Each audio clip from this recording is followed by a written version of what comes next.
Dear friends, polity की video में कल मैंने आपको बताया था कि पॉलिटी क्या होती है और कौन से 4 एलिमेंट जो इम्पोर्टेंट होते हैं किसी भी स्टेट के लिए। डिमांड कैसे हुई कॉन्स्टिट्यूट असेंबली की, कितनी डिमांड्स हुई, कब फर्स्ट ऑफिशियल डिमांड हुई, कब फर्स्ट अनऑफिशियल डिमांड हुई, कब क्रिप्स मिशन भारत आया, और कैबिनेट मिशन जो 24 मार्च 1946 को प्लान जो योजना बनी थी वो कैसे क्या थी।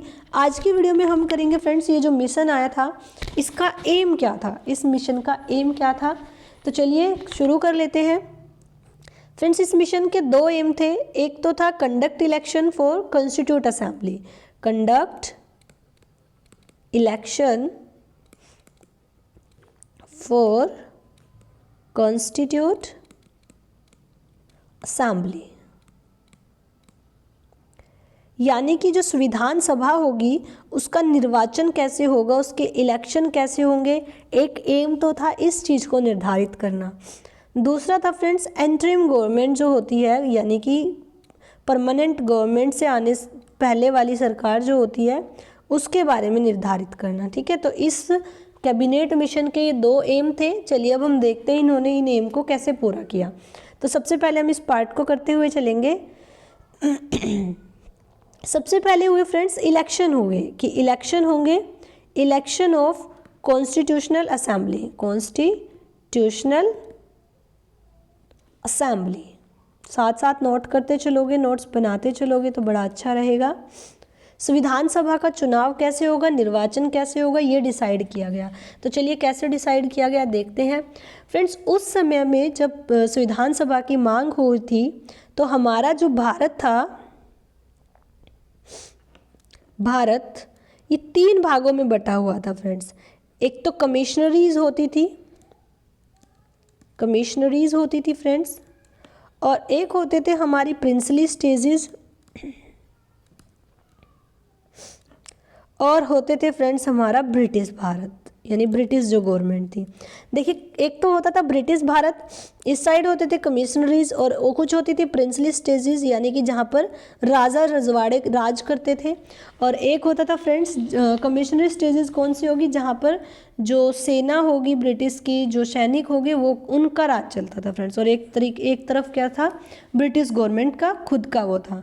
ठीक है, तो कॉन्स्टिट्यूट असेंबली में ये डिसाइड किया गया सबसे पहले तो कि अगर हमें इलेक्शन करवाना है ना तो इलेक्शन कैसे होगा। इलेक्शन एक सीट डिसाइड कर दी कि 1 सीट होगी किसके ऊपर, ओवर 10 लाख पॉपुलेशन की, यानी कि 10 लाख की जनसंख्या पर ना एक सीट निर्धारित कर दी गई कि 10 लाख की जनसंख्या पर एक सीट के लिए इलेक्शन होगा।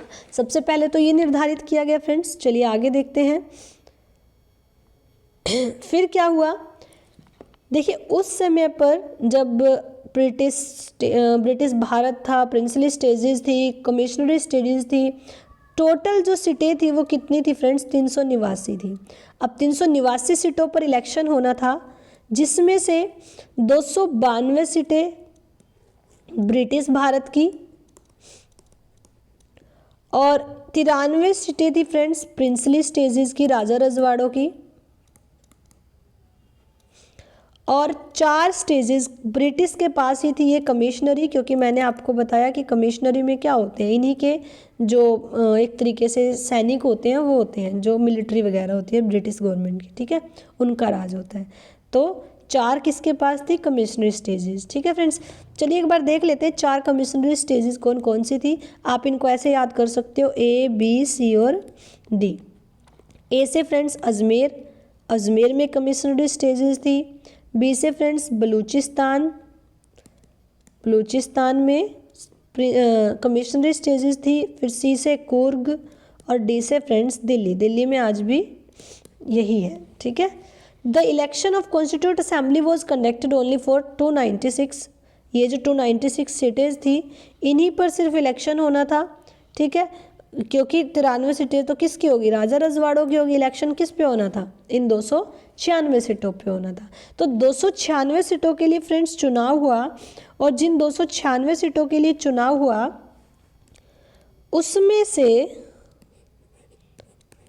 कुछ कांग्रेस, INC और कुछ हो गए फ्रेंड्स मुस्लिम लीग। इन्होंने बांट लिया, इन्होंने कहा कि 208 सीटें तो कांग्रेस रहेगी और 73 सीटें मुस्लिम की रहेगी। और अगर इनको ऐड करूँ तो टोटल कितनी हो गई फ्रेंड्स, 281 सीटें हो गई। 15 सीटें इसने कहा निर्दलीय जो पार्टी है, निर्दलीय जो सरकार है, निर्दलीय सरकार को मिलेगी। और तो 296 में से 281 सीटें तो किसकी हो गई टोटल, कांग्रेस और मुस्लिम की फ्रेंड्स। जो बची इनमें से 15 वो किसकी हो गई, निर्दलीय सरकार की हो गई। तो देखो अगर आप 281 को और 15 को ऐड करोगे तो 296 सीटें कंप्लीट हो जाती है। तो टोटल 296 सीटों पर क्या हुआ था उस समय में, इलेक्शन हुआ था। अब जो सीट थी फ्रेंड्स कांग्रेस के पास, वो क्या हुआ, कांग्रेस के पास 208 तो उनको खुद की मिली थी, ठीक है। और 73 जो सीटें थी वो मुस्लिम की हो गई। और फ्रेंड्स 15 सीटें हो गई किसकी, निर्दलीय सरकार की। और जो प्रिंसली स्टेजेस थी जिनकी 93 सीटें मैंने आपको बताई थी, वो भी किसके पास आ गई, कांग्रेस के पास आ गई। तो कांग्रेस के पास टोटल कितनी सीटें रह गई, तो देखिए 208 इनकी खुद की, 93 सीटें जो प्रिंसली स्टेजेस की थी और 15 सीटें जो निर्दलीय पार्टी की थी। तो टोटल सीटें कितनी हो गई फ्रेंड्स, इनके पास होगी टोटल सीटें फ्रेंड्स, इनमें से ये जो 93 और 15 सीटें थी ना, इनमें से 17 सीटें मुस्लिम लीग ने ले ली, ठीक है। 17 सीटें मुस्लिम लीग ने ले ली। तो कांग्रेस के पास कितनी बची, 299 सीटें। देखो 296 पे इलेक्शन हुआ था, लेकिन प्रिंसली जो स्टेजेस थी और ये जो स्टेजेस थी ये सभी मिलाकर टोटल जो बची कांग्रेस के पास वो 299 सीटें बची। यानी मुस्लिम लीग के सेपरेट होने के बाद कॉन्स्टिट्यूट असेंबली में जो इलेक्शन होगा वो कितनी सीटों के लिए होगा, 299 सीटों के लिए होगा। 299 सीटें बची थी। तो आई होप सो आपको ये समझ आ गया होगा कि ये कैसे डिसाइड किया गया कि इलेक्शन कैसे होगा कॉन्स्टिट्यूट असेंबली का, कितने पार्ट थे, ब्रिटिश भारत था, प्रिंसली स्टेजेस थी, कमिश्नरी कहाँ कहाँ थी, ठीक है। आगे देखते हैं इसके बाद क्या हुआ फ्रेंड्स। इसके बाद संविधान सभा की बैठक हुई कि संविधान लिखा जाएगा, कैसे क्या होगा, मीटिंग्स हुई इनकी, इनमें डिसाइड हुई चीज़ें। तो देखते हैं क्या हुआ फ्रेंड्स, मीटिंग ऑफ अब ये तो डिसाइड हो गया कि इलेक्शन ऐसे होगा। अब मीटिंग हुई किसके लिए, कॉन्स्टिट्यूट असेंबली हुई, संविधान सभा की बैठक हुई। और इसकी पहली मीटिंग, ये भी क्वेश्चन इंपॉर्टेंट हो जाते हैं फ्रेंड्स, यहाँ से क्वेश्चन आते हैं कि कॉन्स्टिट्यूट असेंबली की फर्स्ट मीटिंग कब हुई।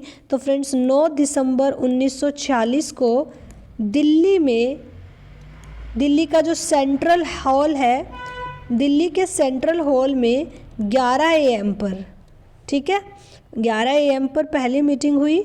और इसमें कितने जो मेंबर थे वो इंक्लूड थे फ्रेंड्स, इसमें 208 मेंबर्स इंक्लूड थे। तो आपको ये बात भी ध्यान रखनी है। देखो यहाँ से क्वेश्चन कैसे बनेगा कि जो मीटिंग थी कॉन्स्टिट्यूट असेंबली की, फर्स्ट मीटिंग कब हुई फ्रेंड्स, 9 दिसंबर 1946 को हुई। कहाँ हुई, दिल्ली में, दिल्ली के सेंट्रल हॉल में हुई। कितने बजे हुई, 11 बजे हुई। और कितने मेंबर थे, 208 मेंबर थे।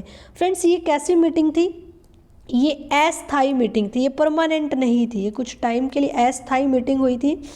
और अस्थायी मीटिंग थी तो इसका मतलब इसके अध्यक्ष भी कैसे होंगे, इसके अध्यक्ष भी अस्थायी होंगे।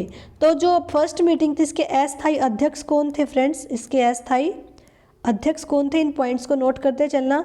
अस्थायी अध्यक्ष थे सच्चिदानंद सिन्हा। कौन थे फ्रेंड्स, सच्चिदानंद सिन्हा। अब बात ये होती है कि इन्हीं को क्यों चुना गया, अस्थायी मीटिंग के अध्यक्ष इन्हीं को क्यों चुना गया, क्योंकि फ्रेंड्स ये जो मीटिंग थी उसमें सबसे एल्डेस्ट मेंबर थे, सबसे बड़ी एज के मेंबर ये थे, इसीलिए इनको उस मीटिंग का अस्थायी अध्यक्ष चुन लिया गया। तो फ्रेंड जब फर्स्ट अस्थायी मीटिंग हुई थी तो उपाध्यक्ष कौन होता था, अध्यक्ष तो होते थे सच्चिदानंद सिन्हा, उपाध्यक्ष थे friends HC Mukherjee. HC Mukherjee जो थे ये उपाध्यक्ष होते थे हरेंद्र कुमार मुखर्जी, और ये कहाँ के थे फ्रेंड्स, ये वेस्ट बंगाल के थे। तो ये तो था फर्स्ट मीटिंग के बारे में कि विधानसभा की जो पहली बैठक थी वो कब हुई थी, 9 दिसंबर 1946 को दिल्ली के सेंट्रल हॉल में 11 AM पर 208 टोटल मेंबर्स थे। अस्थायी मीटिंग थी ये पहली, और इसके अध्यक्ष थे अस्थायी अध्यक्ष सचिदानंद सिन्हा, और उपाध्यक्ष थे फ्रेंड्स हरेंद्र कुमार मुखर्जी, और ये कहाँ से थे, वेस्ट बंगाल से थे। अब बात करते हैं फ्रेंड्स दूसरी मीटिंग की, कि जो विधानसभा की बैठक थी इसकी दूसरी मीटिंग कहाँ हुई, कब हुई और कैसे हुई। तो सेकंड मीटिंग जो थी फ्रेंड्स ये हुई हमारी 11 दिसंबर 1946 को, ठीक है, 2 दिन बाद हुई, 11 दिसंबर 1946 को हुई, और ये भी दिल्ली के ही सेंट्रल हॉल में हुई, वही 11 AM पर हुई दिल्ली के सेंट्रल हॉल में। इस टाइम पर जो मेंबर थे ना फ्रेंड्स वो 208 नहीं, मेंबर बढ़कर हो गए 299, और ये कैसी मीटिंग हो गई, स्थायी मीटिंग हो गई, परमानेंट मीटिंग हो गई। अगर ये स्थायी मीटिंग हो गई तो स्थायी अध्यक्ष कौन हो गए, तो फ्रेंड्स स्थायी अध्यक्ष बने थे डॉक्टर राजेंद्र प्रसाद जी। कौन बने थे, डॉक्टर राजेंद्र प्रसाद। तो संविधान सभा की जो बैठक हुई थी, दूसरी मीटिंग जो हुई थी वो कैसी थी, वो स्थायी मीटिंग थी, और उसके अध्यक्ष कौन बने थे, उसके अध्यक्ष बने थे फ्रेंड्स डॉक्टर राजेंद्र प्रसाद। अगर बात करूं उस मीटिंग के कॉन्स्टिट्यूशनल एडवाइज़र कौन बने थे कि संविधान के बारे में जो एडवाइजरी देंगे, तो वो बने थे BN राव। कौन बने थे फ्रेंड्स, BN राव। ये क्वेश्चन भी अपने आप में इंपॉर्टेंट है। देखिए मैं पूरी की पूरी पॉलिटी जो है वो क्वेश्चन फॉर्म में करा रही हूँ जहाँ से सीधे सीधे क्वेश्चन आते हैं, ठीक है। तो आप भी सीधा सीधा इनके नोट्स बनाते चले और इनको रिवाइज करते चले। अब देखिए क्वेश्चन ये पूछा जाता है फ्रेंड्स, जो उद्देश्य प्रस्ताव होता है, ऑब्जेक्टिव रिजोल्यूशन जो होता है, ये नेहरू जी ने पेश किया था, ठीक है। जो मीटिंग हो रही थी, जो सभा हो रही थी, उसमें ऑब्जेक्टिव रिजोल्यूशन यानी उद्देश्य प्रस्ताव को पेश किया गया था। तो उद्देश्य प्रस्ताव को कब पेश किया गया था, तो फ्रेंड्स ऑब्जेक्टिव रिजोल्यूशन यानी उद्देश्य प्रस्ताव, उद्देश्य प्रस्ताव को कब पेश किया गया था फ्रेंड्स, 13 दिसंबर 1946 को। किसने किया था, नेहरू जी ने पेश किया था, ठीक है। अब हुआ क्या, ये जो प्रस्ताव था इसमें था क्या फ्रेंड्स, इस प्रस्ताव का उद्देश्य ही यही था कि जो हमारा संविधान बनेगा ना वो सोवरन होगा, डेमोक्रेटिक यानी हमारा जो इंडिया है वो सोवरन होगा, संप्रभु होगा, डेमोक्रेटिक लोकतांत्रिक होगा, और रिपब्लिक नेशन होगा। इन्होंने ऐसा एक प्रस्ताव पेश किया था। अब इस प्रस्ताव को मंजूरी दे दी गई फ्रेंड्स, स्वीकार कर लिया गया 26 जनवरी 1947 को। देखो ये पेश कब किया गया था, 13 दिसंबर 1946 को, और 26 जनवरी 1947 को इसको स्वीकार कर लिया गया। और फ्रेंड्स 26 जनवरी 1947 को ही इसको पास कर दिया गया, ठीक है। अब देखो इसमें क्या क्या कंडीशन थी कि सोवरेनिटी होगी, हमारा जो देश होगा वो संप्रभु होगा, डेमोक्रेटिक होगा, लोकतांत्रिक होगा, और रिपब्लिक होगा। रिपब्लिक मैंने आपको पहले भी समझाया था, जिसमें जो हेड ऑफ द नेशन होता है ना वो क्या होता है, वो इलेक्टेड होता है by the representative of the people. जैसे देखिए हम क्या करते हैं, हम भेजते हैं लोकसभा के सदस्यों को चुनकर, हम प्रधानमंत्री को तो नहीं चुनते ना, प्रधानमंत्री को फिर जो सदस्य हमने चुनकर भेजे हैं वो इलेक्ट करते हैं। ऐसे ही राष्ट्रपति को हम डायरेक्ट नहीं चुनते, हमने जो अपने रिप्रेजेंटेटिव भेजे हैं वो राष्ट्रपति को चुनते हैं, ठीक है। तो ऐसी गवर्नमेंट जहाँ होती है, यानी एक सीधे से शब्दों में कह सकती हूँ मैं, जहाँ प्रधानमंत्री भी हो और जहाँ राष्ट्रपति भी हो, उसको हम कहेंगे रिपब्लिक कंट्री है, ठीक है। और डेमोक्रेटिक कंट्री क्या होती है, जिसमें जो हेड ऑफ द गवर्नमेंट होती है उसको पीपल इलेक्ट करते हैं, ठीक है फ्रेंड्स। तो ये थी कि कैसे कॉन्स्टिट्यूट असेंबली होती है और क्या उद्देश्य थे किसके फ्रेंड्स। जो मिशन आया था कैबिनेट मिशन प्लान 24 मार्च 1946 को जो प्लान आया था, उसके मिशन के एम क्या थे कि कंडक्ट कैसे होगा इलेक्शन कॉन्स्टिट्यूशन का, इंटरिम गवर्नमेंट कैसे आएगी। इसमें मैंने आपको आज की वीडियो में क्या पढ़ाया फ्रेंड्स, सबसे पहले मैंने आपको ये पढ़ाया कि इलेक्शन जो होंगे कॉन्स्टिट्यूट असेंबली के, भारत उस समय कितने हिस्सों में बटा था, 3 हिस्सों में, ब्रिटिश भारत, प्रिंसली स्टेजेस और कमिश्नरी, ठीक है। फिर उसके बाद कितनी सीटें थी, क्या था, सब आपने नोट कर लिया होगा। फिर मैंने आपको पढ़ाया संविधान सभा की कितनी बैठकें हुई, 2 मीटिंग मैंने आपको पढ़ाई, एक अस्थायी मीटिंग पढ़ाई फ्रेंड्स, एक स्थायी मीटिंग पढ़ाई। ये था आज की वीडियो में फ्रेंड्स।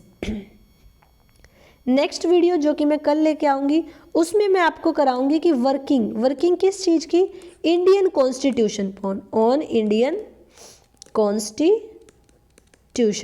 कि हमारे जो भारत का संविधान बना ना, संविधान पर कार्य किन किन चीज़ों को देखकर हुए, क्या सब्जेक्ट लिए गए, क्या राइट्स लिए गए, किसको किसका अध्यक्ष बनाया गया। यहाँ से सीधे सीधे क्वेश्चन आते हैं फ्रेंड्स। कल की वीडियो में मैं आपको ये कंप्लीट कवर कराऊंगी, ठीक है। ऐसे धीरे 1 बाय 1 करके मैं आपको सीधा इंडियन कॉन्स्टिट्यूशन तक लेकर आऊँगी, जहाँ से हमारा फिर इंडिया का जो कॉन्स्टिट्यूशन है, भारत का संविधान, वो शुरू हो जाएगा। अभी हम देख रहे हैं कि भारत का संविधान कैसे कैसे मांग उठी, कैसे ये बना, कैसे कार्य निर्धारित हुए। तो नेक्स्ट वीडियो जो आएगी कल फ्रेंड्स, उसमें मैं आपको क्या कराऊंगी, उसमें ये वाला टॉपिक कराऊंगी, वर्किंग ऑन इंडियन कॉन्स्टिट्यूशन। तो आई होप सो फ्रेंड्स आपको मेरी ये वीडियो अच्छी लगी होगी। अगर आपको वीडियो अच्छी लगी है तो वीडियो को लाइक कर दें फ्रेंड्स, चैनल को सब्सक्राइब कर दें और वीडियो को ज़्यादा से ज़्यादा शेयर कर दें, ताकि मुझे भी मोटिवेशन मिलता रहे और मैं और मेहनत करके आप सबके लिए वीडियोस बनाती रहूं। धन्यवाद फ्रेंड्स मेरे साथ जुड़ने के लिए। Have a nice day. Thank you. Bye bye.